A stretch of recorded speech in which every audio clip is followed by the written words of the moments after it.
Kami Bapa pengasih dan penyayang, sungguh Engkau sangat baik bagi kami, dan dalam kebaikan-Mu Engkau menunjukkan jalan-jalan-Mu buat kami, dan kami mau belajar dari firman Tuhan untuk mendapatkan apa yang harusnya kami lakukan dalam perjalanan hidup kami. Kami berdoa Tuhan menguasai kami dengan Roh Kudus-Mu, supaya kepada kami diberikan perhatian, kepada kami diberikan pengertian, supaya kepada kami diberikan kekuatan untuk melakukan kehendak firman-Mu. Tuhan, tolong jauhkan semua penggoda pencobaan. Biar dalam damai-Mu kami belajar firman Tuhan, kami rindu pada firman-Mu. Berfirmanlah bagi kami Tuhan, di dalam nama Yesus, firman yang hidup itu kami berdoa. Amin. Bapak Ibu Saudara-saudara, di bulan kebangsaan di minggu yang terakhir tanggal 28 Agustus 2022, tema yang ditetapkan oleh Majelis Sinode adalah merdeka terhadap hawa nafsu. Pembacaannya terambil dari surat Yakobus pasal 4 ayat 1 sampai ayat yang ke-10. Yakobus pasal 4 ayat 1 sampai ayat yang ke-10, hawa nafsu dan persahabatan dengan dunia. Dari manakah datangnya sengketa dan pertengkaran di antara kamu? Bukankah datangnya dari hawa nafsumu yang saling berjuang di dalam tubuhmu? Kamu mengingini sesuatu tetapi kamu tidak memperolehnya, lalu kamu membunuh. Kamu iri hati tetapi kamu tidak mencapai tujuanmu, lalu kamu bertengkar dan kamu berkelahi. Kamu tidak memperoleh apa-apa karena kamu tidak berdoa. Atau kamu berdoa juga tetapi kamu tidak menerima apa-apa karena kamu salah berdoa. Sebab yang kamu minta itu hendak kamu habiskan untuk memuaskan hawa nafsumu. Hai kamu orang-orang yang tidak setia, tidakkah kamu tahu bahwa persahabatan dengan dunia adalah permusuhan dengan Allah? Jadi barang siapa hendak menjadi sahabat di dunia ini, ia menjadikan dirinya musuh Allah.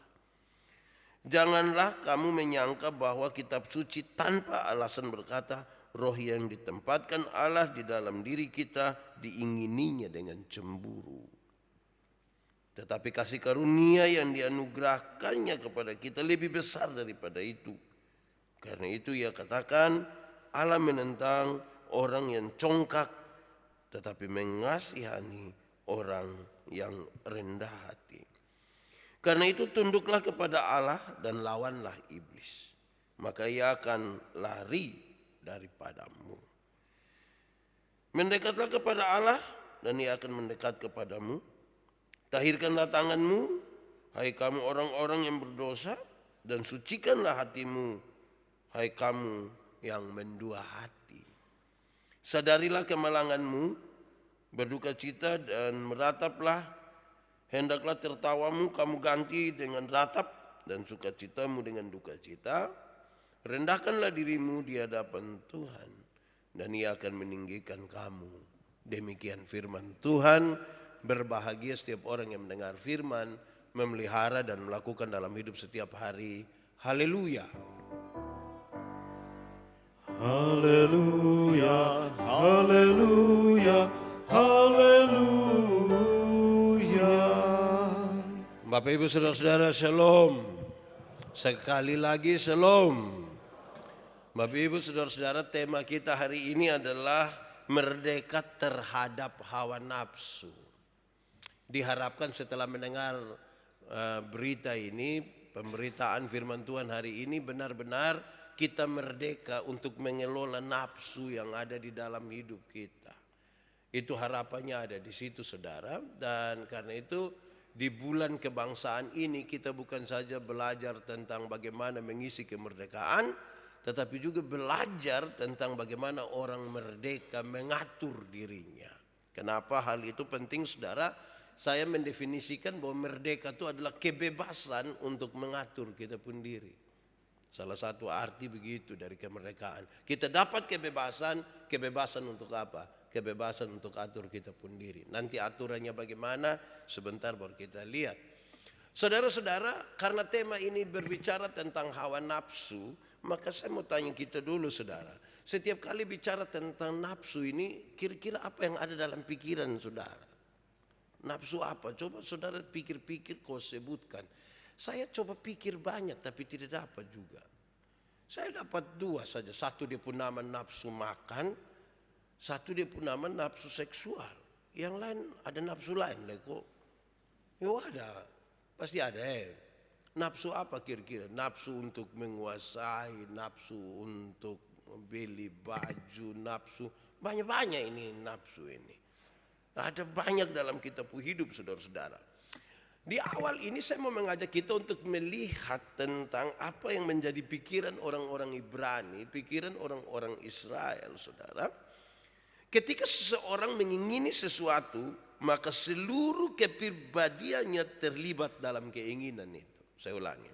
Ketika seseorang mengingini sesuatu, seluruh kepribadiannya, tubuh, jiwanya, semua itu terlibat di dalam keinginan itu.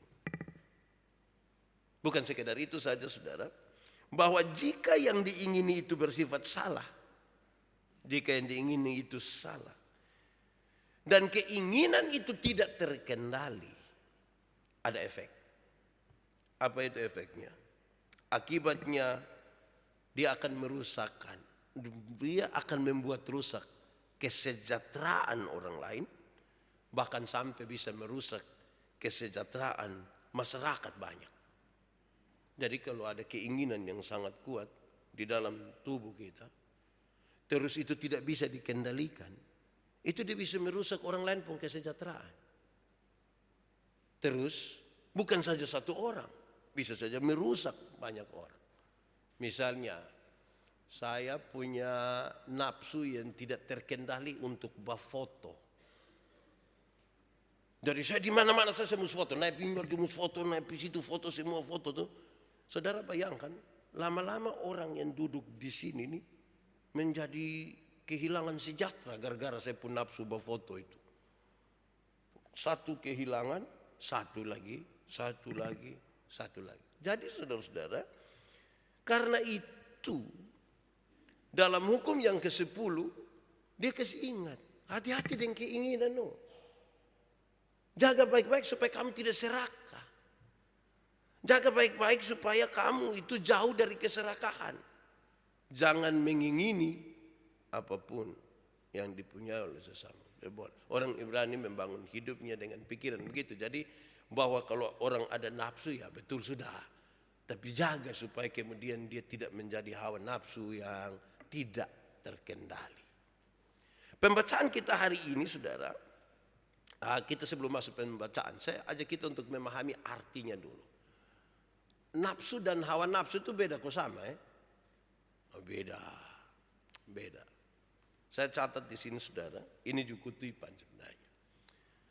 Nafsu itu merupakan dorongan yang ada pada diri setiap orang. Nafsu itu dorongan yang ada pada diri setiap orang. Dan memberi kekuatan untuk memenuhi kebutuhan hidup tertentu. Itu namanya nafsu. Dorongan dalam diri setiap orang dan memberikan kekuatan untuk memenuhi kebutuhan tertentu. Itu nafsu. Setiap orang ada itu. Tuhan menciptakan kita tuh lengkap dengan itu.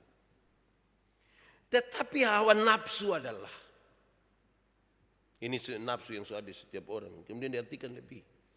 Hawa nafsu adalah kecenderungan atau keinginan yang sangat kuat dan mendesak. Kecenderungan atau keinginan yang sangat kuat, sekuat lain mendesak, mesti harus punya. Yang sedikit banyak mempengaruhi jiwa seseorang. Dia mendesak sekali, jadi itu pengaruhi kita pun jiwa betul-betul. Dengan adanya hawa nafsu ini saudara, seakan-akan keinginan lain itu bisa dikesampingkan. Kan dia lagi fokus betul-betul di situ saja. Sehingga hanya tinggal satu keinginan saja yang berkuasa dan bergerak di dalam kesadarannya. Itu hawa nafsu. Keinginan, gitu, mendesak sekali. Dan keinginan itu membuat kita membuat yang lain itu tidak penting dulu. Karena ini paling penting. Ciri-ciri hawa nafsu ditandai dengan perasaan yang sangat terpengaruh dan terus muncul keinginan-keinginan tertentu. Itu ciri-ciri dia main muncul terus. Main muncul kita ke mana kok. Takuju saja dia datang. Itu hawa nafsu begitu. Sehingga kadang-kadang karena dia main muncul terus-terus itu, daya pikir orang justru menjadi menurun. Itu hampir-hampir dia tidak pikir lagi. Itu jadi menurun. Logika bisa saja tidak lagi dipakai karena dia terlalu bernafsu untuk sesuatu. Gitu. Saudara, akhirnya kalau ini terus-terus begitu muncul terus dan daya pikir mulai menurun, maka kehidupan jasmani dan rohani bisa terganggu. Hawa nafsu pun pengertian tuh begitu. Begitu. Bayangkan saudara kalau sesuatu begitu menguasai kita pun diri dan kita sangat kepingin mendapatkannya, sangat kuat, membuat kita tidak lagi berpikir logis lagi di situ, menurun kita daya pikir. Wih, itu bisa bikin rusak kita pun jasmani rohani itu. Saudara-saudara, mari kita baca teks ini.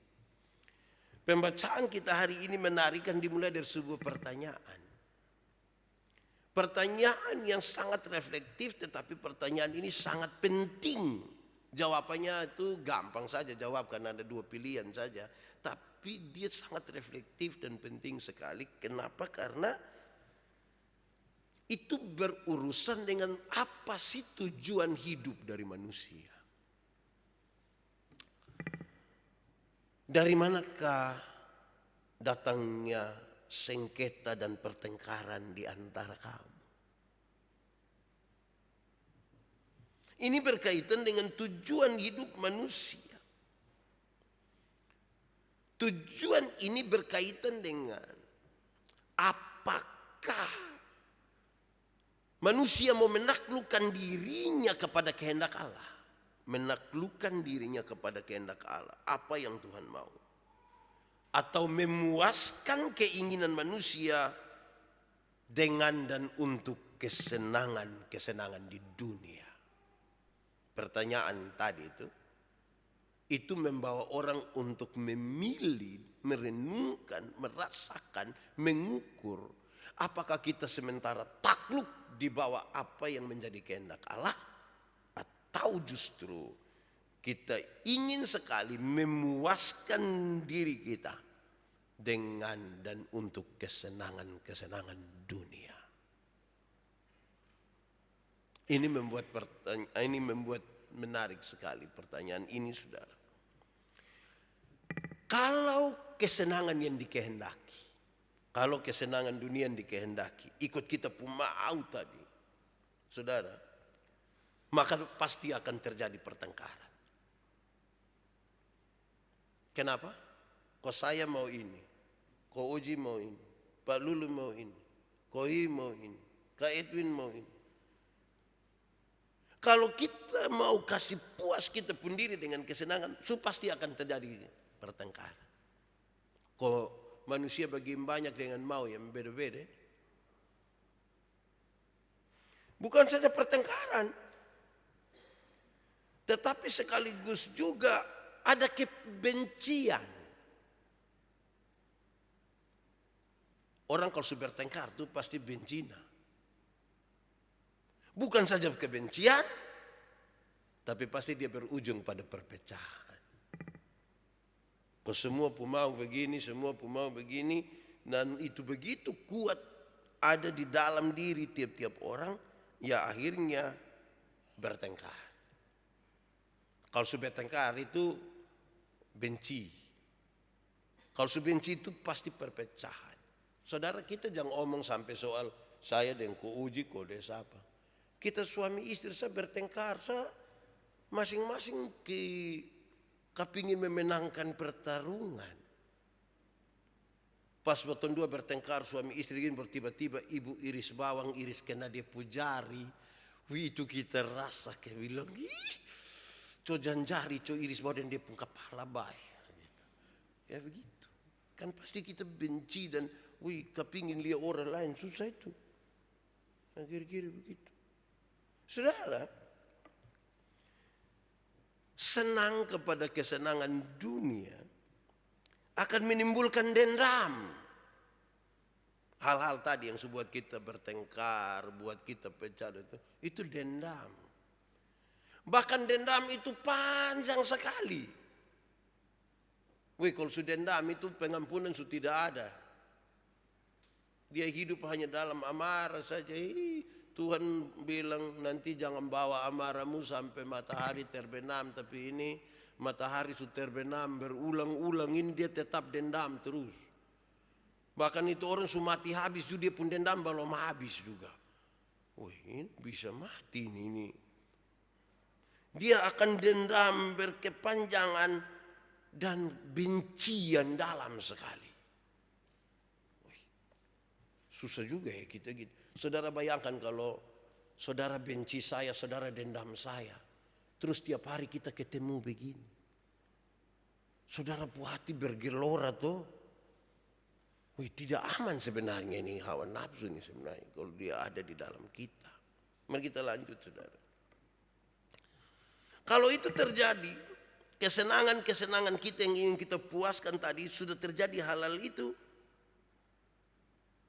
Maka akan menggerakkan manusia pada satu, sengketa. Kita mesti bersengketa. Tidak bisa tidak. Dia digerakkan untuk bersengketa. Kedua, melakukan hal-hal yang memalukan. Kan ini barang ini kalau disupenuh di sini, kalau kita subenci orang Sumara tuh, kadang-kadang kita bikin hal yang memalukan dan bodoh sekali. Kau supenuh di sini, kan daya pikir mulai menurun hanya karena supaya kita pun kebencian itu tersalur, pertengkaran tersalur, daya pikir menurun. Akhirnya kita bikin bodoh. Kadang-kadang orang bilang, hei Pak Yandi itu pintar-pintar gitu, bodoh. Makanya begitu, mulai menurun. Bukan saja itu saudara, pembacaan tadi kasih tahu. Bahkan menutup pintu doa. Doa saja jadi terpengaruh. Jadi bermasalah. Karena kamu tidak berdoa. Terus dia lanjut. Atau kamu berdoa juga. Tapi karena kamu salah berdoa. Sebab yang kamu mau pakai itu adalah. Ini doa yang kamu maksudkan. Untuk memuaskan keinginan-keinginan tadi. Yang dunia punya. Saya merenungkan bagian ini sampai tengah malam, sampai subuh tadi saya bayangkan. Memang kalau kita berpikir begini, pertengkaran segala macam, ada sengketa melakukan hal-hal yang bodoh nih. Aduh, kita pun jasmani rohani ini rusak total ini. Jadi tema ini saya kira baik betul untuk kemudian kita mesti bebas, merdeka betul untuk mengatur supaya jangan sampai kita mengalami ini soal. Karena itu merusak kita. Saudara, itu berarti saudara, kan pertanyaannya Pak ini semua datang dari mana? Ikut ini pembacaan. Jawabannya adalah akar dari perselisihan dan pertengkaran. Sesungguhnya ada pada nafsu manusia yang tidak terkendali itu. Hawa nafsu. Tadi kan penjelasan dia ada. Di atas jelas toh. Nafsu itu dorongan. Tapi hawa nafsu. Dorongan itu yang tidak bisa terkendali lagi. Jadi dari mana datang ini semua? Dari hawa nafsu. Jaga baik-baik di situ. Hawa nafsu itu membuat hubungan menjadi rusak. Hancur. Karena pertikaian tadi. Sengketa ada. Segala macam. Bagaimana hubungan baik? Hubungan rusak. Hubungan sudah menjadi rusak. Ada seseorang namanya Cicero Dia menulis begini. Nafsu yang tidak kenal puas, nafsu yang tidak kenal puas, hanya akan memutarbalikkan manusia. Putar balik, tipu. Tetapi juga seluruh keluarga, bahkan menjerumuskan satu bangsa. Kalau nafsu itu tidak pernah diatur. Dari nafsu menimbulkan kebencian, perpecahan, ketidakserasian, kedurhakaan, dan peperangan. Ini tulisan yang saya kira sangat reflektif buat kita. Saya ulangi. Nafsu yang tidak kenal puas tidak hanya memutarbalikkan manusia, tetapi juga seluruh keluarga. Bahkan akan menjerumuskan satu bangsa. Dari nafsu menimbulkan kebencian, perpecahan, ketidakserasian, kedurhakaan, dan peperangan. Bersahabat dengan dunia ini, saudara, ternyata kemudian menjadikan kita menjadi musuh Allah, kata pembacaan tadi. Karena tadi, saudara, Pak, bagaimana itu hal terjadi? Ya jelas tadi, peperangan, kebencian, dendam, iri hati, semua tuh. Ini dia mau hidup dengan Allah? Tidak. Itu ada pada kita dan menempatkan kita telah menjadi musuh Allah. Bukan musuh manusia, musuh Allah. Hawa nafsu yang di dalam diri kita yang berjuang begitu rupa itu membawa kita pada sebuah posisi menentang Allah. Siapa di antara kita yang melawan Tuhan Allah? Tidak akan ada yang berani, saudara. Tapi ketika hawa nafsu yang dia tidak bisa kendalikan ada dalam dirinya, dia telah berdiri menantang Allah. Kan dia menjadikan dirinya musuh Allah. Saudara, ancaman yang paling mengerikan bagi manusia ada pada masalah hati kita. Kenapa? Karena di hati ini kita bisa menemukan orang yang angkuh sekali. Menemukan diri kita sebagai orang yang angkuh. Itu ancaman serius. Tadi toh, hawa nafsu yang tidak terkendali itu di dalam diri kita itu kan kita lagi membayangkan, punya ekspektasi terhadap sesuatu, membuat kita perlahan-lahan menjadi merasa tinggi dan besar sekali. Kita kemudian menjadi sangat angkuh. Tapi saya catat di sini lebih, saudara. Orang yang angkuh dapat saja berjalan dengan sikap yang luar biasa merendah, luar biasa merendah. Jadi orang angkuh itu bisa berjalan, dapat saja berjalan dengan sikap yang luar biasa rendahnya, namun dalam hatinya dia menghina. Orang angkuh itu begitu, dia kelihatan rendah hati tapi dia menghina. Dasar sudah di dalam hati. Makanya ini bilang senjata yang kejam sekali. Dia menghina sesamanya.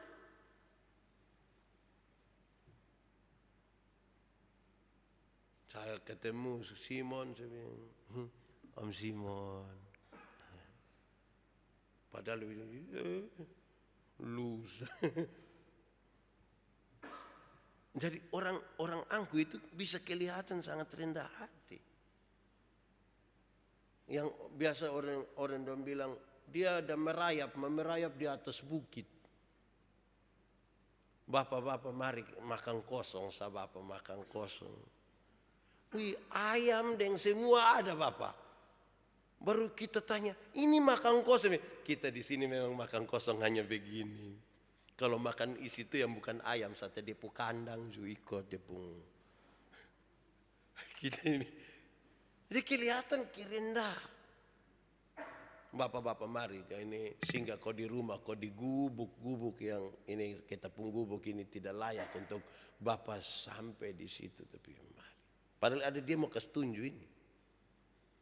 Wih, kita pilihin rumah. Aduh, rumah bagian besar ini. Ini kalau malam-malam listrik mati kita bisa keliru di dalam. Wih, ini gubuk, dia bilang.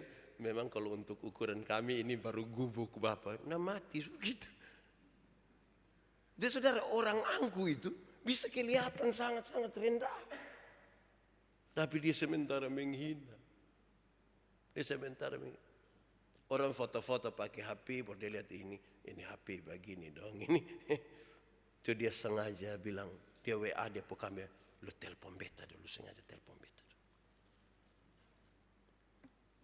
Kawan pun telepon, dia bilang, oh video call sah. Oh itu satu jadi kelihatan dia merendah, tapi menghina ini. Wih berat Saudara tahu, kalau itu keangkuhan itu ada pada seseorang, ada 3 hal ini. Saudara lihat, 1. Orang-orang angkuh itu akan begitu mengagumi dirinya sendiri, sampai dia lupa mengenal kebutuhan dirinya. Orang angkuh itu sangat mengagumi dirinya, sampai dia lupa mengenal kebutuhannya apa. Bahaya kalau kita tidak tahu kita punya kebutuhan apa ini. Semua jadi penting untuk kita. Kita lupa bedakan mana keinginan, mana kebutuhan. Kedua,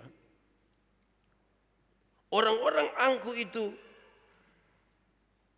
dia tidak pandang kepada sesama. Bahkan kepada Allah sekalipun. Orang angkuh itu dia tidak anggap memang orang lain. Siapa? Anak kicik kemarin mah. Dia tidak pandang orang. Bahkan Tuhan Allah pun dia tidak pusing.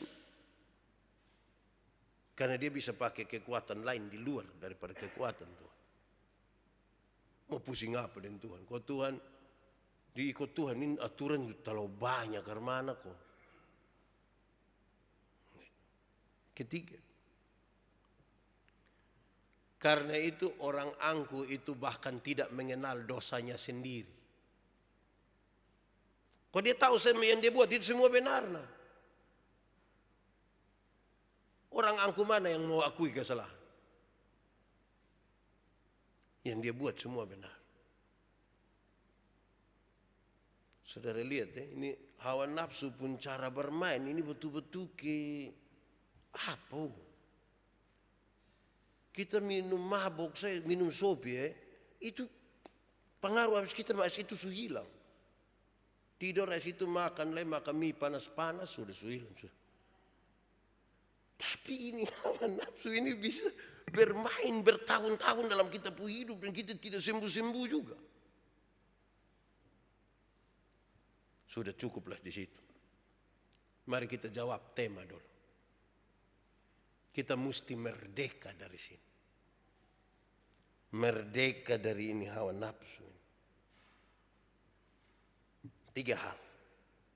Supaya merdeka dari hawa nafsu. 1. Kesetiaan kepada Tuhan tidak boleh terbagi. Baru kita bisa merdeka. Di awal itu kan ada pertanyaan. Menaklukkan diri kepada Tuhan. Atau ingin memuaskan keinginan dunia. Mau merdeka dari hawa nafsu, maka kesetiaan kepada Tuhan tidak boleh terbagi.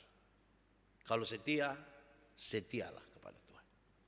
Pada waktu dia terbagi, maka terbagi itu akan menjurus kepada keinginan manusia. Keinginan kita itulah yang kemudian menghasilkan banyak sekali hal yang tadi sudah disampaikan kepada kita. Jadi kalau mau setia, setialah kepada Tuhan. Kita percaya Tuhan menyiapkan kebutuhan-kebutuhan kita. Kita percaya Tuhan akan buka jalan bagi kita. Kita percaya kalau burung saja Tuhan bisa pelihara, apalagi kita manusia. Amin kok? Mari kita belajar setia pada Tuhan. Membuat kita merdeka terhadap hawa nafsu yang sia-sia. Kedua, Supaya kita merdeka dari hawa nafsu itu saudara, maka kita butuh kemurnian hati. Hati yang murni.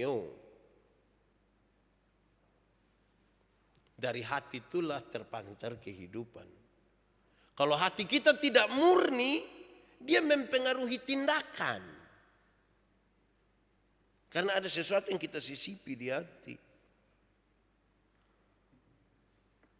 Jagalah hatimu dengan segala kewaspadaan. Supaya murni terus. Karena dari hati itulah terpancar kehidupan. Amin. Hati kalau sudah disusupi sesuatu, saudara, dia menggerakkan kita pun tindakan. Menggerakkan. Saudara, orang pi pesta makan. Kalau namanya orang bikin pesta kan pas don siap makan toh. Tapi coba kalau kita yang pi pesta, Pak Pendeta Yandi pi pesta dia susupi sedikit. Bet pulang bet musbawa itu rusuk. Maka saudara lihat saya pun tindakan waktu pas bangun tuh. Lihat es itu terus saya kasih tahu Tuan Pes, saya bilang, ini Jonathan paling suka ini rusuk begini, ini dia kisah-kisah Jonathan senang. Saudara lihat jadi kalau kita susupi sedikit itu, dia mempengaruhi kita pun tindakan. Kalau datang murni hati, saya mau makan, sudah bagi kau berdiri di situ untuk makan, ini enak. Tapi coba kalau sudah susupi sedikit. Ya hati itu mesti dijaga di punya kemurnian. Karena membentuk perilaku. Ketiga terakhir. Jadi yang kedua itu kasih tahu kita, kalau mau merdeka, maka hati bersih. Hawa nafsu. Ya hati bersih ini, kalau kita mau kasih tahu seseorang, itu tidak boleh, itu tidak baik, kasih tahu saja. Kalau kita kasih tahu hati berisi, nah. Kalau hati tidak berisi itu yang biasanya punya muatan tertentu. Ketiga, terakhir. Mau merdeka mesti merendahkan diri.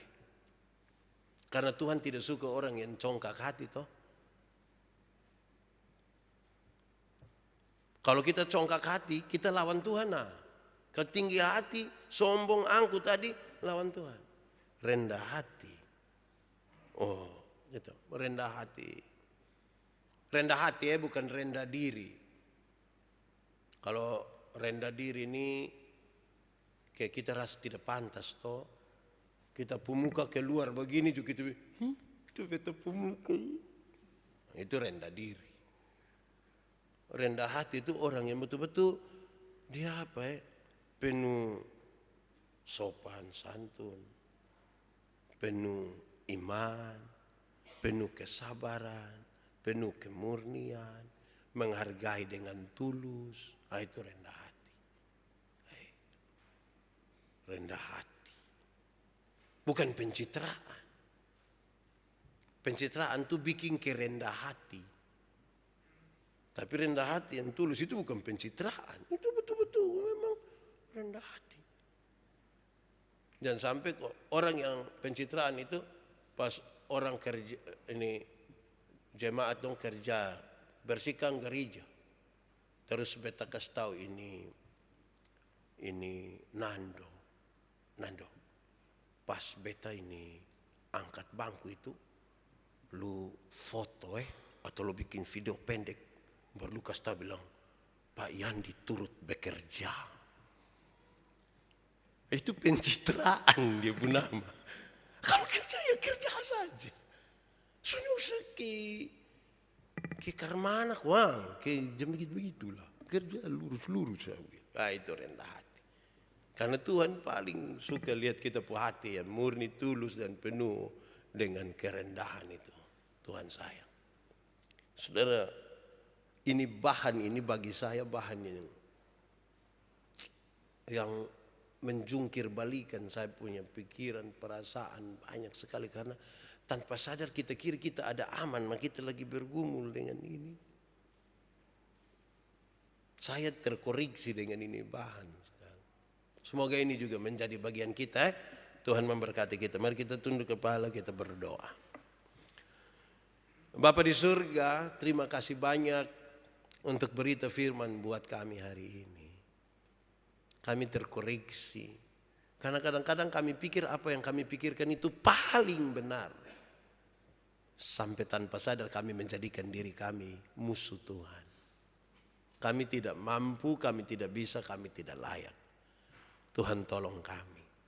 Firman ini biar menjadi bagian kami. Kami mau belajar hidup di dalamnya. Kasihani kami dan tolong kami Tuhan. Di dalam nama Yesus kami berdoa. Amin. Mari untuk pengakuan iman sejemput jemaat Tuhan berdiri.